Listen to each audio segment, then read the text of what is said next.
L'Ouzbékistan s'est donné pour mission de réinventer son offre éducative extrascolaire.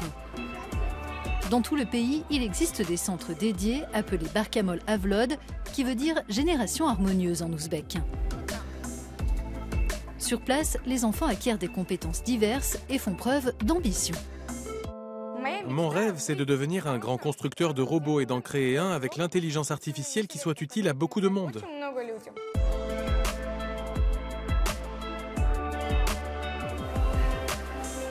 Nous sommes dans le centre Barkamol Avlod de la petite ville de Gouloustan, dans la région de Sirdaria.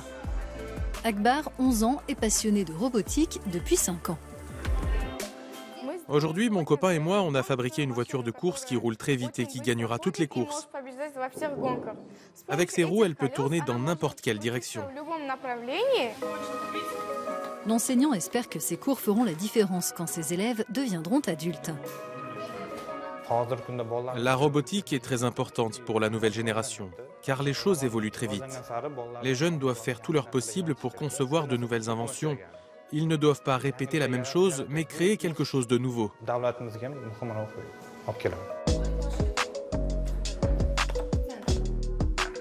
Après les ateliers, les enfants peuvent apprendre les échecs, les secrets du Rubik's Cube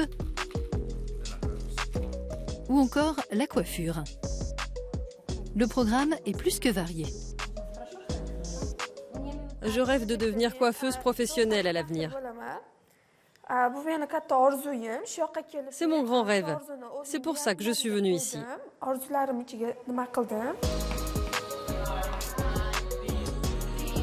On recense plus de 200 centres Barkamol Avlod dans tout le pays.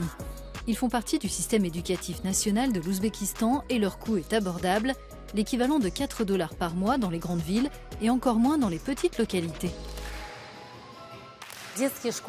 Les centres éducatifs pour enfants, Barkamol Avlod, ce sont des plateformes qui donnent aux enfants la possibilité de développer leurs talents cachés et leur potentiel et bien sûr de mettre en pratique ces compétences pour bâtir leur future carrière. Le cours de stylisme traditionnel est l'un des plus populaires. Proportions, motifs et symétrie, il faut tenir compte de nombreuses choses pour créer une tenue à la mode avec des éléments du style traditionnel ouzbek. Et peut-être que l'un des enfants présents ici deviendra un jour créateur de mode. Mon rêve est de créer une collection qui associe des vêtements fabriqués avec des tissus nationaux ouzbeks et des habits modernes. Et aussi d'utiliser ces tissus pour créer des chapeaux, des chaussures ou des sacs. Direction la capitale de l'Ouzbékistan pour en découvrir davantage sur l'offre extrascolaire nationale. Le gouvernement a fait de l'informatique et des technologies numériques l'une des principales priorités en matière d'éducation.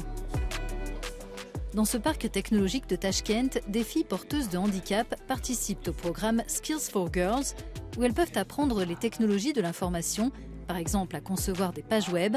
Thème de ce cours, les blocs en CSC. Ce programme est très important pour moi. Plus tard, je veux devenir architecte d'intérieur. Skills for Girls est une initiative de dimension mondiale de l'UNESCO qui implique 22 pays, dont l'Ouzbékistan. Nous couvrons toutes les régions pour permettre à des filles de milieux défavorisés, y compris des filles atteintes de handicap, d'être formées à la programmation dans la conception et à la bureautique. Nous prévoyons de poursuivre ce programme en 2023 et d'y intégrer le codage en bloc et les compétences liées à la robotique. Ces connaissances sont très demandées et nous voulons donner cette opportunité aux filles ouzbèques pour qu'elles puissent trouver leur place non seulement sur le marché du travail national, mais aussi à l'échelle mondiale. Autre opportunité d'apprentissage extrascolaire dans cette école spécialisée dans les technologies de l'information, elle aussi située à Tashkent. Quand les cours sont finis, les élèves s'adonnent à l'e-sport. Les échecs ou le tir à l'arc, par exemple, développent d'excellentes qualités, réflexion stratégique, logique, leadership et compétences en communication. Donc les sports électroniques sont importants et comme nous sommes une école d'informatique, nous avons choisi de les proposer. Et certains élèves ont choisi d'en faire leur avenir. Je veux créer ma propre organisation communautaire d'e-sport pour que les gens pensent tout de suite à l'Ouzbékistan quand on parle d'e-sport.